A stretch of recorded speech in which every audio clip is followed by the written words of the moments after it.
புதிய கதைகள். ராத்திரி 7 மணி இருக்கும். பழனி அவனுடைய பழைய ஓட்டு வீட்டுல சின்னதா ஒரு விளக்கு ஏத்தி வச்சுக்கிட்டு கையில இருக்கிற காசை எண்ணி பாத்துக்கிட்டு இருந்தான். அப்போ சமையலறையில இருந்து கரண்டிய பிடிச்சுக்கிட்டு லக்ஷ்மி வேகமா அங்க வந்தா. ஏங்க, சாயந்தரம் வந்ததுல இருந்து நானும் பாத்துக்கிட்டு இருக்கேன். பணத்தை எண்ணி எண்ணி பாத்துக்கிட்டே இருக்கீங்க. பணத்தை எண்ணி பாக்குறத விட்டா வேற எந்த வேலையும் இல்லையா? வீட்டோட நிலைமை தெரியுமா உங்களுக்கு? ராத்திரிக்கு சமைக்கிறதுக்கு ஒரு துளி எண்ணெய் இல்ல. ஏண்டி, காலையில தானே எண்ணெய் பாட்டில உங்ககிட்ட எடுத்து கொடுத்தேன். எண்ணெய சமையலுக்கு ஊத்துறியா இல்ல அடுப்புக்குள்ள ஊத்துறியா? எண்ணெய் விற்கிற விலை என்னன்னு தெரியுமா? இப்படி நீ பயன்படுத்தினா அப்புறம் சொத்தை தான் விற்கணும். அட கடவுளே, உள்ளங்கை அளவு இருக்கிற அந்த ஒரு பாட்டில் எண்ணெய் ஒரு வாரத்துக்கு எப்படிங்க வரும்? பக்கத்து வீட்டு சுப்பம்மா வீட்டுல குழம்பு மணக்குது. ஆனா நம்ம வீட்டுல தினமும் கஞ்சியும் துவையலும் தான். உங்க பிசினாடித்தனத்தை பார்த்து ஊர்ல எல்லாரும் சிரிக்கிறாங்க.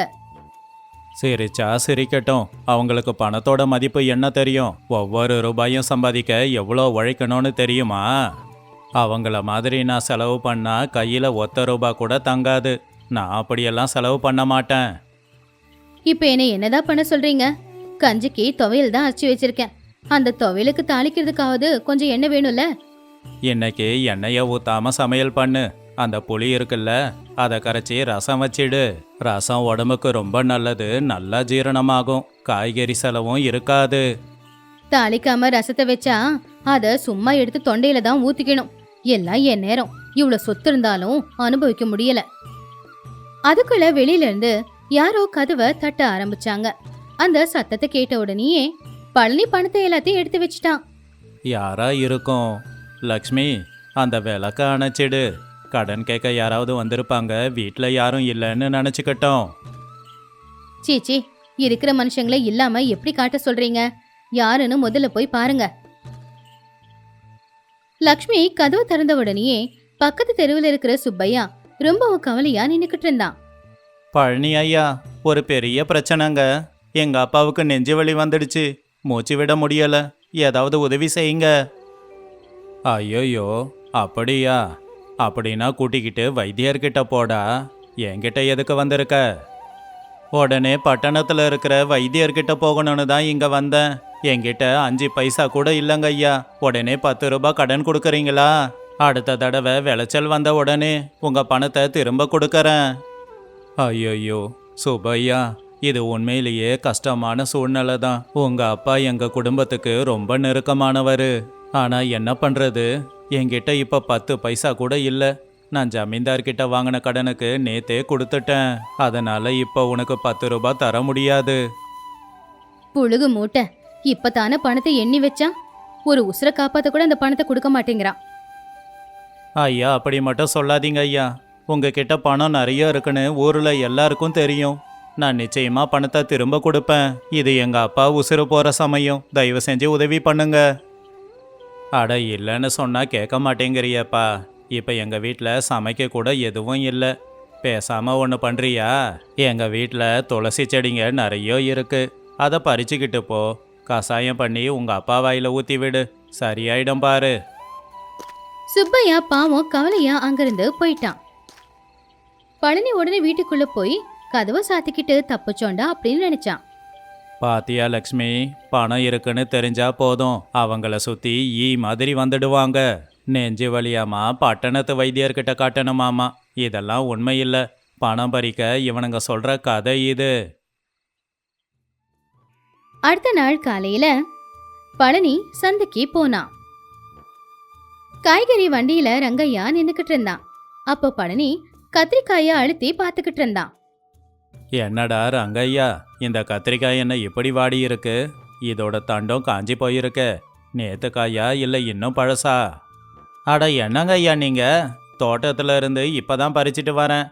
பார்க்கறதுக்கு எவ்வளோ நல்லா இருக்கு. இதை போய் பழசான்னு கேட்குறீங்களே. வேணும்னா வாங்கிக்கோங்க, ஆனால் வாங்குறேன்னு சொல்லி அமுக்கி அமுக்கி வீணாக்காதீங்க. ஐயோ, கோவம் அதிகமாக தான் வருது. சரி சரி, கத்திரிக்காய் என்ன விலை? 1 கிலோ 2 காசுக்கு தருவியா? என்னது 2 காசுக்கா? இந்த பேரெல்லாம் சரி வராது, கிளம்புங்க. என்ன ஏமாத்த முயற்சி பண்ணாத. நேத்து சந்தையில இதே கத்திரிக்காய் 1 காசுக்கு வித்துக்கிட்டு இருந்தாங்க. நீ 2 காசுக்கு தர மாட்டேங்கிற. இங்கேயே நிக்கவா இல்ல வேற கடைக்கு போகவா? சரி சரி, அங்க பக்கத்து கூடையில சின்ன சின்ன கத்திரிக்காய் இருக்கு, எடுத்துக்கோங்க. அதை 1 காசுக்கு தரேன். இதுவா? இதுல பூச்சி புழுவெல்லாம் இருக்கும் போலயே. சரி, சுத்தம் பண்ணிக்கிறேன். வயிற்றுக்குள்ள போச்சுன்னா எல்லாம் ஒன்று தான். அதுலயே 1 கிலோ கொடு, ஆனா கொஞ்சம் பார்த்து கூட போட்டு கொடு. ரங்கையா கோவத்தோட அதை எடை போட்டுக்கிட்டு இருந்தான். பழனி அந்த காசை கொடுக்கும் போது கூட அதை ஒரு தடவைக்கு 2 தடவை திருப்பி திருப்பி பார்த்து அதுக்கப்புறமா தான் கொடுத்தான். அப்போ கீழே மண்ணுல விழுந்திருந்த 2 வெண்டைக்காய அவன் பார்த்தான். ஏண்டா ரங்கையா, இந்த 2 வெண்டைக்காய் கீழே விழுந்துடுச்சே. எப்படியும் நீ மற்றவங்களுக்கு கொடுக்க போறதில்ல. பேசாம என் பையில போட்டுடு. கோசுருன்னு நினச்சிக்கிறேன். இதை கழுவி நான் பயன்படுத்திக்கிறேன்.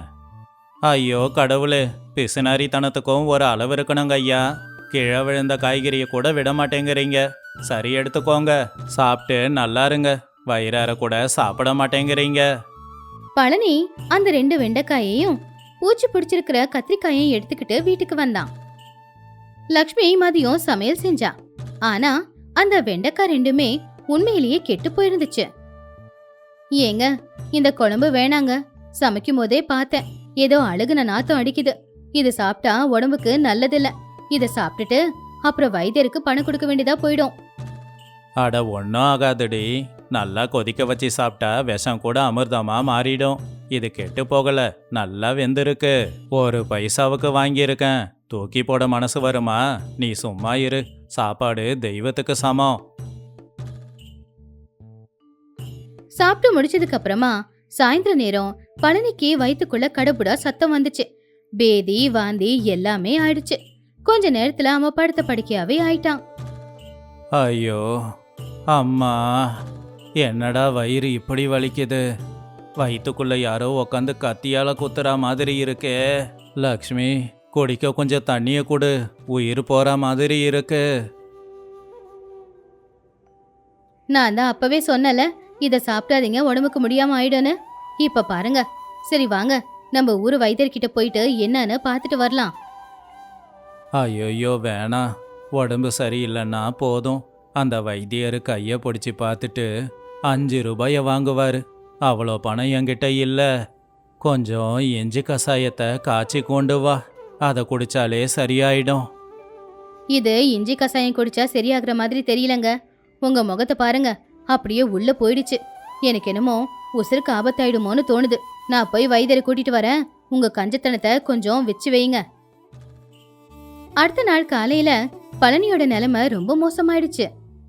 விஷயத்தை கேள்விப்பட்டு பக்கத்து வீட்டுல இருந்த கோட்டையா பழனிய பாக்குறதுக்காக வந்தான். அவன் ரொம்ப புத்திசாலி. பழனிக்கு எப்பவுமே ஒரு பாடம் கத்து கொடுக்கணும்னு நினைக்கிறவன். அட என்ன பழனி, என்ன ஆச்சு? அப்படியே மாறி நிக்கிறிய. ஒரே நாளில் எலும்பு கூடு மாதிரி மெலிஞ்சு போயிட்டியே. பாருங்கண்ண, நேத்துல இருந்தே இப்படிதான் இருக்காரு. கெட்டு போன குழம்ப சாப்பிட்டாரு. வைத்தியரை கூட்டிட்டு வரேன்னு சொன்னாலும் அதுக்கு அவரு ஒத்துக்கவே மாட்டேங்கிறாரு. லக்ஷ்மி, நீ ஒன்றும் கவலைப்படாதம்மா. இது சாதாரண வயிற்று வலி இல்லை. இந்த வயிற்று வலிக்கு ஒரு பேர் இருக்கு. அந்த பேரு எங்க தாத்தா காலத்து புத்தகத்துல எழுதி வச்சிருக்கு. இது ரொம்ப ஆபத்தான வயிற்று வலி. என்னது ஆபத்தான வயிற்று வலியா? என்ன சொல்ற? என்ன பயமுறுத்துறியா? அட உண்மைதான்ப்பா. எவன் ஒருத்தன் வயிற்றுக்கு சரியா சாப்பிடாம பணத்தை சேர்த்து சேர்த்து வைக்கிறானோ அந்த பணத்தோட அனல் எல்லாமே வயிற்றுக்குள்ள தான் போயிடும். உன்னோட வயிற்றுக்குள்ள இப்ப சில்லற சத்தம் கேட்டுக்கிட்டு தானே இருக்கு. இதுதான் அந்த வியாதிக்கான அறிகுறி. இதுக்கு மருந்து நம்ம ஒரு வைத்தியர்கிட்ட கூட இல்லைன்னா பார்த்துக்கோயேன். ஐயோயோ, இப்ப நான் என்ன பண்றது? ஏதாவது கொஞ்சம் செலவுல எதனா பச்சைல மருந்து இருந்தா எனக்கு கொடுக்குறீங்களா? அட செலவை பற்றியெல்லாம் அப்புறம் பேசிக்கலாம்ப்பா. முதல்ல உனக்கு வயிற்று வலி குறையணும்னா உன்கிட்ட இருக்கிற சொத்துல பாதி சொத்தை உன்னோட பொண்ணுக்கும் உன்னோட மாப்பிள்ளைக்கும் எழுதி கொடுக்கணும். அப்படி தானம் பண்ணினா நீ தானம் பண்ண புண்ணியத்தில் உன் பாவம் எல்லாம் மறைஞ்சு போய் வயிற்று வலி சரியாயிடும். இல்லைன்னா இன்னைக்கு சாயந்தரத்துக்குள்ள உன் உசுறு காத்துல பறந்து போயிடும். என்னது பாதி சொத்தையா?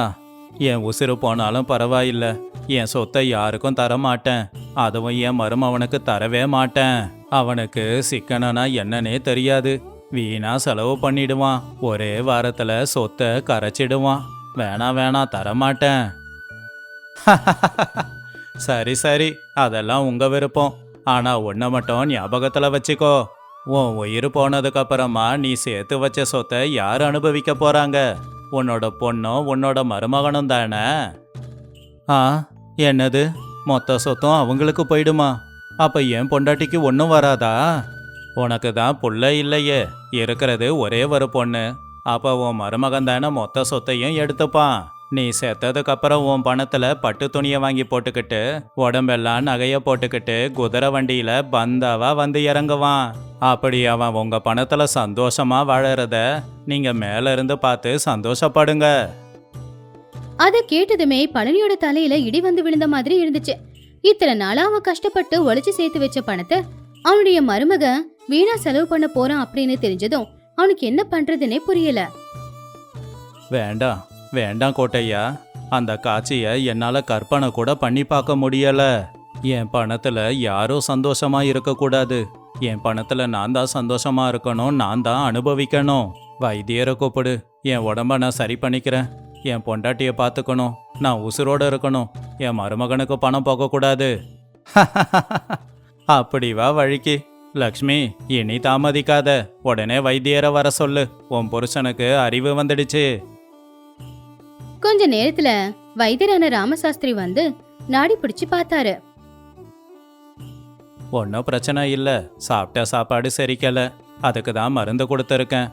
ஆனா எனக்கு நீங்க பணம் கொடுக்கணும். வைத்தியத்துக்கு 5 ரூபா, மருந்துக்கு 2 ரூபா, மொத்தம் 7 ரூபா கொடுத்தாதான் நான் போவேன். என்னது, 7 ரூபாவா? அவ்வளவு பணமா? என் வைத்தியரையா கொஞ்சம் குறைக்க கூடாதா?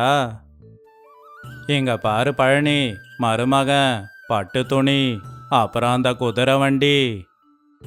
ஆ, கொடுக்கறேன் 7 ரூபாய் இல்லை, 10 ரூபாயை கூட கொடுக்கறேன். என் உசுறு நல்லா இருந்தா போதும். வைத்தியரையா சீக்கிரம் என்ன சரி பண்ணுங்க. என் சொத்து யாருக்குமே போகக்கூடாது. வைத்தியரு மருந்து கொடுத்தாரு. பழனி 2 நாள்ல குணமாயிட்டாரு. அந்த நிகழ்வு பழனியோட வாழ்க்கையில ஒரு சின்ன மாற்றத்தை கொண்டு வந்துச்சு. ஒரு வாரத்துக்கு அப்புறமா பழனி அவன் வீட்டு திண்ணையில உக்காந்துக்கிட்டு இருக்கும்போது அந்த பக்கமா கோட்டையா வந்தான். என்ன பழனி, உடம்பெல்லாம் இப்ப பரவாயில்ல போலையே. ஆனா மறுபடியும் பழைய துணியே போட்டுக்கிட்டு இருக்கியா? ஐயோ, அதெல்லாம் ஒன்றும் இல்லை கோட்டையா. போட்டு இருக்கிற துணி பழசா இருக்கலாம், ஆனா மனுஷன் புதுசு. இப்பதான் சந்தைக்கு போய் நல்லா இலசா இருக்கிற பிஞ்சு கத்திரிக்காயும் அப்படியே உளுந்தும் வாங்கிட்டு வந்தேன். என் வீட்டுக்காரமா வடை சுடுறா, கத்திரிக்காய் குழம்பு வைக்கிறா, ராத்திரி சாப்பிடவா. என்னது, கத்திரிக்காய் குழம்பா? வடையும் சுடுறீங்களா? சாப்பாட்டுக்கு என்ன வர சொல்றீங்களா? சூரியன் மேற்கு திசையில உதயமாயிட்டானா என்ன? என் காதை என்னாலேயே நம்ப முடியலையே. சூரியன் கிழக்கு திசையில தான் உதிச்சிருக்கான் கோட்டையா. ஆனா நான் மாறிட்டேன். போன வாரம் இந்நேரம் கண்டத்துல இருந்தேன். உன்னால தான் தப்பிச்சேன். கஷ்டப்பட்ட பணத்தை எல்லாம் எடுத்து வச்சா அது என்ன நான் செத்ததுக்கு அப்புறம் கூடவா வரப்போகுது? யாரோ ஒருத்தன் தானே அனுபவிக்க போறான். உண்மைதான் பழனி, இப்போ அது உனக்கு புரிஞ்சிருக்கு. அதுக்கு அந்த பணத்துல நானும் வயிறார சாப்பிட்டு 10 பேருக்கு சாப்பாடு போட்டேன்னா என் மனசுக்கு கொஞ்சம் நிறைவா இருக்கும். ஆனா அந்த கோபாலுக்கு மட்டும் கொடுக்கவே கூடாது. அவன் கஷ்டப்படட்டும், அதுதான் அவனுக்கு தண்டனை. காரணம் எதுவா இருந்தாலும் உங்ககிட்ட மாற்றம் வந்திருக்கு. எனக்கு அதுவே போதும். கஞ்ச பிசுனரித்தனம் போய் இப்போ தான குணம் வந்திருக்கு. பணத்தை மிச்சம் பிடிக்கிறன்ற பேர்ல வயிற்றுக்கு துரோகம் பண்ணாதீங்க. சந்தோஷமா சாப்பிட்டு நல்லா வாழுங்க. அன்னைக்கு ராத்திரி பழனியோட வீட்டுல எல்லா விளக்கும் நல்லபடியா எரிஞ்சுக்கிட்டு இருந்துச்சு. லக்ஷ்மியோட முகத்துல ஒரு சந்தோஷமும் தெரிஞ்சுது. பழனி இன்னும் பணத்தை பார்த்துதான் செலவு பண்ணிக்கிட்டு இருந்தான். ஆனா யாராவது பிரச்சனைன்னு வந்து நின்னுட்டா போதும் அவங்களுக்கு நிச்சயமா பணத்தை கொடுத்து உதவி பண்ணிக்கிட்டு இருந்தான். வாழ்க்கையை வாழ பணம் முக்கியம்தான், ஆனா பணமே வாழ்க்கை இல்லைங்கிறத அவன் தெரிஞ்சுக்கிட்டான். பணம் வாழ்க்கைய வாழ்றதுக்கு முக்கியம்தான், ஆனா பணமே வாழ்க்கை அப்படின்னு வாழ்ந்துக்கிட்டு யாருக்காவது கஷ்டம்னா அவங்களுக்கு உதவி கூட பண்ணாம எடுத்து வைக்கிற அந்த பணம் மண்ணுக்கு சமம்னு பெரியவங்க சொல்லியிருக்காங்க. அது ஆத்தங்கரையோரமா இருக்கிற கிருஷ்ணபுரம் அப்படிங்கிற கிராமம். அந்த கிராமத்துல ராமையா சுப்பம்மா அப்படிங்கிற தம்பதிகள் வாழ்ந்துகிட்டு இருந்தாங்க. அவங்களுக்கு ஒரே ஒரு புள்ள மாதவன், மருமக பார்வதி. பார்வதி அந்த வீட்டுக்கு மருமகளா வந்து 1 வருஷம் ஆச்சு. அப்பதான் வெயில் காலம் வந்துச்சு. ஊர்ல எல்லாருமே ஊறுகாய் போட தயார் பண்ணிக்கிட்டு இருந்தாங்க. சுப்பம்மா போடுற ஊறுகாய் அப்படின்னா அந்த ஊர்ல இருக்கிற எல்லாருக்குமே பிடிக்கும். ஒரு நாள் காலையில நேரம் வேலைக்காரன் சங்கரையா மாந்தோப்புல இருந்து பச்சை மாங்காவை கூட கூடையா பறிச்சுட்டு வந்து அத ராமையாவோட வீட்டுக்கு முன்னாடி வச்சான். அப்போ சங்கரையா இப்படி சொன்னான். ஐயா, நம்ம மாந்தோப்புல மாங்காய் கொத்து கொத்தா காய்ச்சி தொங்குது. மரத்தோட கிளையே வளைஞ்சிடுச்சு. அதாங்க ஐயா, இந்த 2 கூட மாங்காவை பறிச்சுக்கிட்டு வந்தேன். ஊறுகாய் போடலாம். காய தொட்டு பாருங்க, கல்லு மாதிரி இருக்கு. சபாஷ் சங்கரையா, இந்த மாங்காவோட பச்சை வாசம் நல்லா வருது. என்ன சுப்பம்மா, உன்னோட கைவரிசைய காட்ட வேண்டிய நேரம் வந்துடுச்சு. சீக்கிரமா எல்லாத்தையும் வெட்டி போட்டு 1 வருஷத்துக்கு தேவையான ஊறுகாவா பண்ணிடு. ஆமாங்க, நான் போடுற இந்த ஊறுகாய்க்காக பக்கத்து ஊர்ல இருந்து எல்லாருமே காத்துக்கிட்டு இருக்காங்க. இன்னைக்கு நல்ல நாள் தான். இப்பவே மிளகா, வெந்தயம், கடுகு எல்லாத்தையும் காய வச்சு அரைச்சிடுறேன். அதுக்கப்புறம் மாங்காவையும் வெட்டி வச்சிடுறேன். அத்தை, இந்த வருஷம் இந்த மாங்காய் ஊறுகாவை நான் செய்யட்டா? உங்க பார்வையில நீங்க சொல்லி கொடுக்கறபடியே செய்யற அத்தை. இந்த ஒரு தடவை எனக்கு வாய்ப்பு கொடுங்க அத்தை. என்ன மருமகளே, ஊறுகாய் போடுறது அப்படின்னா எல்லாத்தையும் வெட்டி போட்டு ஒன்னா கலக்கிறதுன்னு நினைச்சுக்கிட்டு இருக்கியா? அதுல அளவு சரியா இருக்கணும். எண்ணெயும் குறையக்கூடாது, காரமும் குறையக்கூடாது. ஏன் உப்பு குறைஞ்சா கூட ஊறுகாய் நல்லாவே இருக்காது. ஊர்க்காரங்க முன்னாடி என் மானத்தை வாங்கிடாத. அம்மா, என்னைக்காவது ஒரு நாள் அவளும் இதெல்லாம் கத்துக்கணும்ல. நீ பக்கத்திலேயே நின்று எப்படி செய்யணும்னு அவளுக்கு கத்துக்கொடு. அவளும் நல்லா தானே சமைப்பா. நேத்து சமைச்ச புளி சாதமே அமிர்த மாதிரி இருந்துச்சு. மாதவன் சொல்றதுலயும் நியாயம் இருக்கு சுப்பம்மா. எப்பவும் நீயே செஞ்சா எப்படி? புதுசா வர்றவங்களுக்கும் வாய்ப்பு கொடுக்கணும் இல்லையா? புதுசா வர்றவங்களுக்கு நாம வழி விடணும் தானே. சரி, நீங்க எல்லாரும் சொல்றதுனால ஒத்துக்கிறேன். ஆனா பார்வதி, ஒரு விஷயம் ஞாபகத்துல வச்சுக்கோ. ஊறுகாய் நல்லா இல்லைன்னா இந்த ஊர்ல எனக்கு இருக்கிற நல்ல பேரு வீணா போயிடும். அதனால கவனமா பண்ணு. உங்க நம்பிக்கையே நான் என்னைக்குமே கிடைக்க மாட்டேன் அத்தை. நீங்க சொல்றபடியே எல்லாத்தையும் கவனமா செய்றேன். அடுத்த நாள் காலையில பெரிய பாத்திரத்துல மாங்காய போட்டு ஊறுகாய பண்ணிக்கிட்டு இருந்தா பார்வதி. சுப்பம்மா பக்கத்திலேயே உக்காந்துக்கிட்டு எப்படி பண்ணணும் அப்படின்னு சொல்லி கொடுத்துக்கிட்டு இருந்தாங்க. பார்வதியும் கவனமா தான் செஞ்சுக்கிட்டு இருந்தா. அப்பதான் பக்கத்து வீட்டுல இருக்கிற பாட்டி அங்க வந்தாங்க. என்னம்மா சுப்பம்மா, ஊர்காமனம் ஏன் வீடு வரைக்கும் வருதே? ஆனா இங்க காட்சி வேற மாதிரி இருக்கே. நீ சும்மா உக்காந்துக்கிட்டு இருக்க. உன் மருமக என்னமோ ஊர்காவ கலந்துக்கிட்டு இருக்கா. இங்க என்ன நடக்குதுன்னு நான் தெரிஞ்சுக்கலாமா?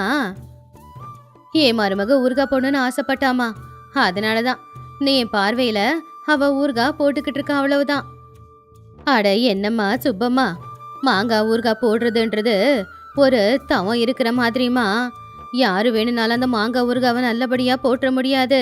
நம்ம பக்கத்து வீட்டு சீத்தம்மா இல்ல, அவ பொண்ணு இப்படிதான் போடணும்னு ஆசைப்பட்டு போட்டா. ஒரே மாசத்துல ஊறுகாய் வீணா போயிடுச்சு. அப்படி ஏதாவது ஆயிட போகுது. பாட்டி, சமையல் அப்படிங்கிறது மனசார செய்யணும்னு எனக்கு நல்லா தெரியும். அதான் எங்க மாமியாரோட பார்வையில நான் உட்காந்து செஞ்சுக்கிட்டு இருக்கேன். அது நல்லா வராது அப்படின்னு ஏன் பாட்டி இப்படியெல்லாம் சொல்றீங்க? என் மருமக சொன்னது உண்மைதானே பாட்டி. நீங்க பயமுடுத்தாதீங்க. நான் தான் பக்கத்துல இருக்கேன்ல, நான் சொல்றபடி தானே அவ எல்லாத்தையும் செஞ்சுக்கிட்டு இருக்கா. எல்லாம் சரியா வரும். அவளை பயமுடுத்தாதீங்க. ஓஹோ, மாமியாரும் மருமகளும் ஒன்னா சேர்ந்துட்டீங்களா? அப்படி இருக்கும்போது குறுக்கல யாராலையும் வர முடியாது. சரி சரி, உன் மருமக எப்படிதான் ஊறுகாய் போடுற அப்படிங்கறத நானும் பாக்குறேன். பார்வதி, அவங்க சொன்னதை கேட்டல. யாருக்குமே நீ நல்லா ஊறுகாய் போடுவேன்ற நம்பிக்கை இல்ல. ஆனா எனக்கு நம்பிக்கை இருக்கு. தைரியமா நல்லபடியா ஊறுகாவை போடு. பார்வதி, பாட்டி சொன்னதை பெருசா எடுத்துக்காத. உன்னோட சமையல் மேல எனக்கு நம்பிக்கை இருக்கு. யாரு என்ன சொன்னாலும் நான் கவலைப்பட போறதும் இல்ல, நான் பயப்பட போறதும் இல்ல. அத்தை சொன்னபடியே ஊறுகாய் போட்டுக்கிட்டு இருக்கேன். இதுல எங்க பாட்டி சொன்னபடி கொஞ்சோண்டு மஞ்சளையும் வெந்தயத்தையும் வெயில காய வச்சு அரைச்சி போட்டிருக்கேன். அப்படி போடுறதுனால இந்த ஊறுகாவோட சுவை ரொம்ப அதிகமாக போகுது. அத்தையோட பேரை நான் நிச்சயமா காப்பாத்துவேங்க. ஊறுகாய போட்டு 3 நாள் ஆச்சு. இன்னைக்கு ஊறுகாய் ஜாடியை திறந்து ஊறுகாய குலுக்கி விட்டு ஊறுகாய் எப்படி வந்திருக்கு அப்படின்னு சாப்பிட்டு பார்க்க வேண்டிய நாள். பாவம் சுப்பம்மா ரொம்ப கவலையா இருந்தாங்க. ராமையா அமைதியா இருந்தாரு. ஏங்க, என் இதய துடிப்பு அதிகமாகுது. ஊறுகாய் எப்படி வந்திருக்கோ என்னவோ. ஒருவேளை நிறம் மாறி இருந்தா, என்ன மிதக்காம இருந்தா, பாட்டி சொன்ன மாதிரி அது வீணா போச்சுன்னா என் மான மரியாதை எல்லாமே போயிடும். நம்ம ஊரோட தலைவர் வீரையா வேற மதிய சாப்பாட்டுக்கு வரேன்னு சொல்லிருக்காரு. அவருக்கு நான் என்னத்த பரிமாறுறது? சுப்பம்மா, எதுக்காக நீ இவ்வளோ கவலைப்படுற? நம்ம மருமக மேல உனக்கு நம்பிக்கை இல்லையா? அப்படியே அந்த ஊறுகாய் நல்லா வரலனாலும் நம்ம மருமக உழைச்சிருக்கா, அதுக்கு அவளை பாராட்டணும். அதை விட்டுட்டு குறை சொல்லக்கூடாது. என்னம்மா சுப்பம்மா, இன்னைக்கு ஊறுகாய திறந்து பாக்குற நாளாச்சே. உன் மருமக போட்ட ஊறுகாங்கிற நல்லாதான் வந்திருக்குமா, இல்ல ஏதாவது தப்பு தண்டா நடந்திருக்குமா? மூடியே திறந்தாச்சு பாட்டி. இதோ இதுதான் நான் போட்டிருக்கிற ஊறுகாய். எப்படி இருக்குன்னு சாப்பிட்டு பாருங்க. உப்பு, காரம், புளிப்பு அதோட சேர்த்து இந்த ஊறுகாவோட மனம் எப்படி இருக்குன்னு கொஞ்சம் சொல்லுங்க. ஆஹா, என்ன இது? வாசம் இவ்வளோ நல்லா இருக்கு. இது சாதாரண மாங்காய் ஊறுகாவோட வாசம் மாதிரி தெரியலையே. வாசம் அதை விட ரொம்பவே நல்லா இருக்கு. ஆனா ஊறுகாவுக்கு வாசம் மட்டும் போதாதே. மதியம் தலைவர் வீரையா வந்து சாப்பிடுவாரல்ல, அப்ப தெரியும் நீ எப்படி போட்டிருக்கன்னு. சரிங்கம்மா, மதிய சாப்பாட்டுக்கு நீங்களும் வந்துருங்க. எல்லாரும் ஒன்னாவே சாப்பிடலாம். அன்னைக்கு மதிய நேரம் சாப்பாட்டுக்கான ஏற்பாடுகள் எல்லாமே நடந்துச்சு. ஊரோட தலைவரான வீரையாவும் அவருடைய மனைவியும் அங்க வந்தாங்க. ராமையா அவங்கள வரவேற்று வீட்டுக்குள்ள கூட்டிக்கிட்டு போனாரு. எல்லாருமே சாப்பிட்றதுக்காக இலைக்கு முன்னாடி வந்து உக்காந்தாங்க. ராமையா, இன்னைக்கு காலையில தான் என் பொண்டாட்டி சொன்னா, சுப்பம்மாவோட வீட்டுல ஊறுகாய் போட்டு 3 நாள் ஆச்சு அப்படின்னு. அந்த ஊறுகாய் ஜாடியோட மூடிய திறந்த உடனே வாசம் என் வீடு வரைக்கும் வந்துச்சுன்னா பாத்துக்கயேன். வந்து சாப்பிட உக்காரு. ஆமா சுப்பம்மா, நீ போடுற மாங்காய் ஊறுகாவை பத்தி நம்ம ஊர்ல இல்ல, அக்கத்து பக்கத்து ஊர்லயும் பேசிப்பாங்கல்ல. அதனாலதான் நாங்க எல்லாரும் சாப்பிடலான்னு ஓடி வந்திருக்கோம். ஐயா, ஆமா, இந்த வருஷம் நான் போடல. நீங்க எதுவும் தப்பா எடுத்துக்காதீங்க. இந்த வருஷம் ஊறுகாவை போட்டது என்னோட மருமக தான். அவ புதுசா வந்தா இல்லையா, அதான் ஊறுகாய் போடணும்னு ரொம்ப ஆசைப்பட்டா. அதனால அவளுக்கு ஒரு வாய்ப்பு கொடுத்தேன். ஓஹோ, புது மருமக செஞ்சதா? சரி சரி. காலம் மாறும்போது நாமளும் சில மாற்றங்களை ஏத்துக்கிட்டு தான் ஆகணும். சீக்கிரம் போடுங்க, சாப்பிட்டு பார்க்கணும். என்ன ஊறுகாவோ என்னவோ, எனக்கு மட்டும் சந்தேகமா தான் இருக்கு. என்னதான் இருந்தாலும் நம்ம சுப்பம்மா போடுற ஊறுகாய் மாதிரி வருமா? பார்வதி அதுக்கு எந்த ஒரு பதிலும் சொல்லாம எல்லாருடைய இலையிலையும் சுட சுட சாப்பாட்டையும் கூடவே ஊறுகாயும் நெய்யும் போட்டு கொடுத்தா. ஐயா சாப்பிடுங்க ஐயா. வீரையாவும் அவருடைய மனைவியும் ரொம்பவும் சந்தோஷமா அந்த சாப்பாடு, நெய், ஊறுகாய் எல்லாத்தையுமே கலந்துட்டாங்க. அப்போ பாவம் சுப்பம்மாவுக்கு வேர்த்து கொட்டிக்கிட்டு இருந்துச்சு. பாட்டி ஏதாவது குறை சொல்ல வாய்ப்பு கிடைக்காதா அப்படின்னு பாத்துக்கிட்டு இருந்தாங்க. ஆனா வீரையா அந்த சாப்பாடை எடுத்து சாப்பிட்டு பார்த்தாரு. ஆஹா, ஓஹோ. ஐயா என்னங்கய்யா ஆச்சு? காரம் அதிகமா இருக்கா இல்ல கசப்பா இருக்கா? அப்படின்னா அதை துப்பிடுங்க ஐயா. என்னது, இந்த சாப்பாடை துப்புறதா? நீ வேற சுப்பம்மா, என் வாழ்க்கையிலேயே நீ செஞ்ச மாதிரி ஒரு ஊறுகாவை சாப்பிட்டதே இல்ல. அவ்வளவு மனமா புளிப்பு, உப்பு, காரம் எல்லாம் சரியா இருக்கும். ஆனா உன் மருமக செஞ்ச ஊறுகாய் இருக்கே, இதுக்கப்புறம் இப்படி ஒரு ஊறுகாவை நான் சாப்பிட போறதே இல்ல. இது சாதாரண ஊறுகாய் இல்ல, ரொம்ப மனமாவும் சுவையாவும் இருக்கு. எப்படிமா இதை செஞ்ச? உண்மைதாங்க, எனக்கு இந்த ஊறுகாய் ரொம்ப புதுசா இருக்கு. ஆனா இப்படிப்பட்ட ஒரு ஊறுகாவை இந்த பொண்ணு எப்படி போட்டான்னு எனக்கே தெரியலையே. அட ஆமா, இது வரைக்கும் நான் போட்ட ஊறுகாய் கூட இவ்வளவு சுவையா இருந்தது இல்லையே. பார்வதி, இந்த ஊறுகாயில வேற ஏதாவது கலந்தியா? அத்தை, நான் இதுல பெருசா எதையும் கலக்கல அத்தை. எல்லாமே நீங்க சொன்னபடிதான் போட்டேன். ஆனா எங்க பாட்டி சொல்லுவாங்க, ஒரு சிட்டிக்கை மஞ்சளும் அதே மாதிரி வெந்தயத்தை நல்லா வறுத்து பொடி பண்ணி போட்டா ஊறுகாய் ரொம்ப நல்லா இருக்கும்னு. அப்படியே நானும் செஞ்சேன். அதை விட எங்க மாமியாருடைய கௌரவமே இந்த ஊறுகாயில தான் இருக்கு அப்படின்னு சொல்லும்போது அந்த ஊறுகாய இன்னும் கொஞ்சம் கவனமா செய்யணும்ல அத்தை. பாத்தியா சுப்பம்மா, சமைக்கும்போது எல்லாத்தையும் போட்டு கலக்கிறதுக்கு பேரு சமையல் இல்ல. அதை யாருக்காக செய்யறோமோ அவங்க மேல எவ்வளவு பாசம் இருக்கோ சமையல் அவ்வளவு சுவையா இருக்கும். என்ன மன்னிச்சிடுமா பார்வதி, சின்ன பொண்ணு உன்னால எப்படி இவ்வளவு பெரிய வேலையெல்லாம் ஒழுங்கா செய்ய முடியும் அப்படின்னு நினைச்சேன். ஆனா கடுகு சிரித்தாலும் காரம் குறையாது அப்படின்னு நீ எனக்கு இன்னைக்கு நிரூபிச்சிட்டமா. பார்வதி, என்ன மன்னிச்சிடுமா. ஊருக்காரங்க எல்லாரும் சந்தேகப்பட்டதுனால நானும் உன்னை ரொம்ப சந்தேகப்பட்டுட்டேன். ஏன் மருமக என்னோட கௌரவத்தை காப்பாத்துறதுக்காக ரொம்ப கஷ்டப்பட்டு இந்த ஊருக்காய செஞ்சிருக்க. இன்னைக்கு உன்னாலதான் என் கௌரவமும் காப்பாத்தப்பட்டுச்சு, இன்னும் அதிகமாவே கௌரவம் கொடுத்தாங்க. என்ன என் பொண்டாட்டி சமையல்னா சாதாரண விஷயமா? இன்னிலிருந்து நம்ம வீட்ல பண்டிகை தான்.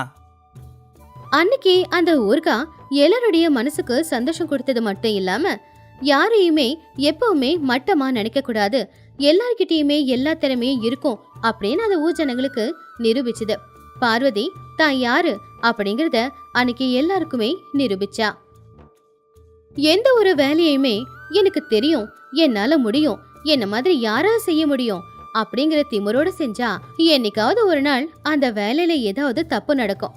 ஆனா எவ்வளவு திறமை இருந்தாலும் அதோட சேர்ந்து பணிவும் இருந்தா மட்டும்தான் அந்த வேலை நல்லபடியா நடக்கும்.